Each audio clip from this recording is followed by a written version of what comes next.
After losing millions due to Binance issues, crypto traders are seeking retribution. Traders are banding together to sue the crypto exchange, but they will face a difficult struggle. The people are left angry and losing money. In today's video, we'll be discussing how crypto traders want payback after losing millions to Binance glitches. Binance glitching dilemma. Sable Martin, a 25-year-old biology graduate and Atlanta-based pregnant mother, spends her days trading equities. She began dabbling with cryptocurrencies in 2017, attracted by their potential for wild profit, investing $500 each in Bitcoin, Ethereum, XRP, and Tron through the crypto exchange Binance. Everything changed on May 19th. She began hearing claims that Binance, according to CoinMarketCap, the world's largest crypto exchange by trading volume, was collapsing and prevented individuals from moving their money, while others claimed that their accounts had been cancelled without explanation. "That's when I panicked," she said. She instantly logged into Binance.com to check on her assets and received an error message stating that her account had been terminated and that she would need to move her coins to a new account on Binance.us. She followed the directions on the website. They did, however, request that she connect back into her old account, which she no longer had access to, in order to transfer the coins, which are now worth many times more what she bought them for in 2017.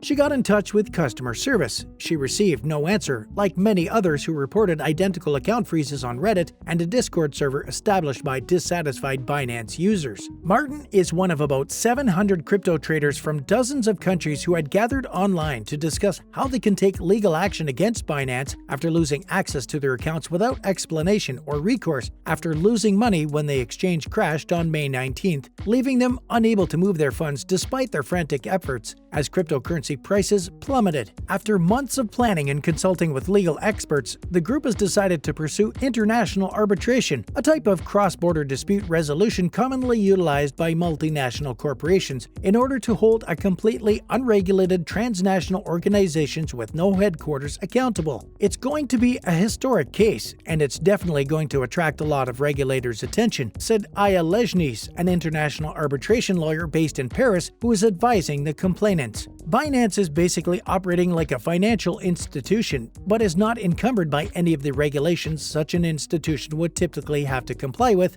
Riley Kim, a representative for Binance, declined to comment on the ongoing arbitration. He explained that exponential growth of cryptocurrency can occasionally pose technical bottlenecks for exchange platforms due to real-time market fluctuations associated with periods of high trading volume. In response to claims that users like Martin's accounts have been frozen, Kim said, "Unless there are outstanding account security or compliance matters, users can always move or withdraw their funds. In any case, users can always approach our customer support team if they require assistance." What happens now? The road to potential recompense will be difficult. Binance has been under fire from financial regulators around the world for allegedly evading regulation for years by relocating its activities to several jurisdictions and claiming to have no headquarters despite being based in multiple nations. Users must also agree to terms of service that forego their right to file class action lawsuits when they sign up. According to the terms of service, the only method customers may settle complaints is through arbitration at Hong Kong's International Arbitration Center, where the fee of having a case heard is US $65,000, which is prohibitively expensive for the typical crypto trader. The stipulation that damages are capped at 12 months' worth of trading fees, a fraction of a percentage of the values of trades made on the exchange, is another catch buried in Binance's terms of use. Because of the two stipulations, if all 700 traders choose to act individually, they would have to pay more than $45 million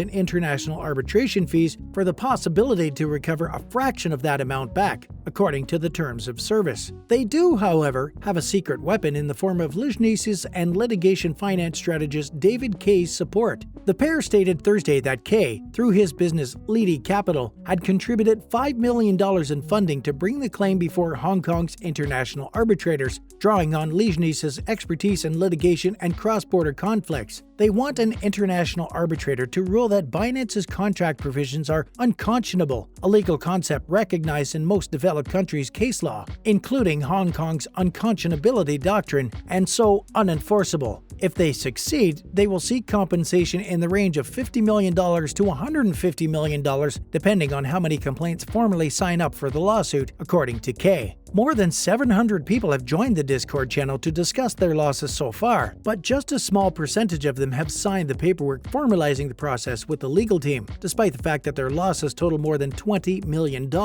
People who believe that they have been damaged by Binance are encouraged to join the case through a special website called BinanceClaim.com, according to Kay and Lejnice. Claimants are welcome to join the case for no cost, with Liddy Capital covering the legal costs. Kay believes that the initial $5 million will be sufficient to cover thousands of claimants, but Liddy Capital will provide further funds if necessary. Liddy Capital will take a 30% portion of the damages if the group succeeds. "We think it's going to be a great landmark case," Kay said. "Can a company without borders, rules, and regulation treat customers with complete impunity and set up these barriers to entry that make it effectively impossible to get any kind of justice? We think the answer is going to be no. This information gives the people who were affected hope in receiving their lost money back." Who's been affected? Traders from all over the world are among the 700 or so possible complainants, some of whom buy in cryptocurrencies casually in their spare time, and others who devote their life to it. Fawaz Ahmed, a 33-year-old former Uber driver in Toronto, belongs to the second group.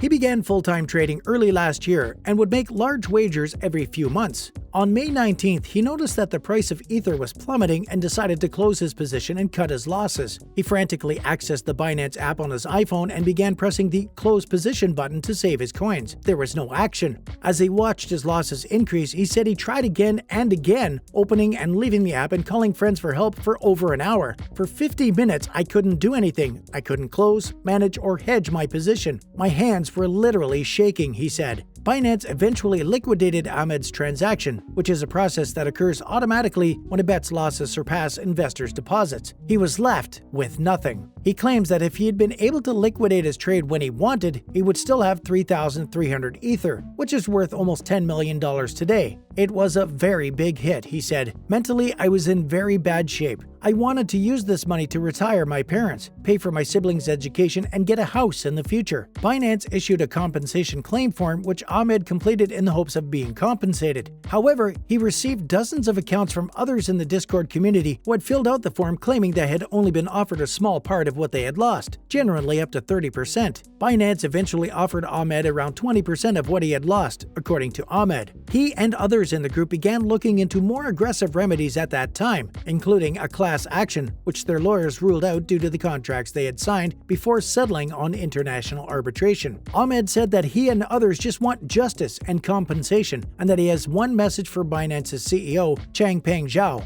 do the right thing. Fawaz Ahmed is one of many who have been affected by this glitch, losing money they intended on using on other ways. Kate Marie, a 58-year-old healthcare specialist from Sydney, had similarly planned to invest in crypto to protect her future. She began trading early last year with about $20,000 and claimed to have turned it into about $250,000 just before losing everything on May 19th, when she was unable to relocate her assets. "I thought I had finally found a way to pay for my retirement because my prospects at work were so limited," she said. "When you're a female in your late 50s or 60s, you're not considered for normal jobs anymore." Marie, who's one of the complainants who has already registered for the case, is hopeful that the group arbitration will help clean up the market. She, like other consumers, is only looking for recompense for their losses and a refund of their money to help them get back on their feet. The Binance glitch has been a major loss for many people around the globe and would definitely have put them off the idea of trading online again. Although some do this in their spare time and don't put lots of money into it, for others, this is their livelihood and they're needing this money back ASAP. Thanks for watching.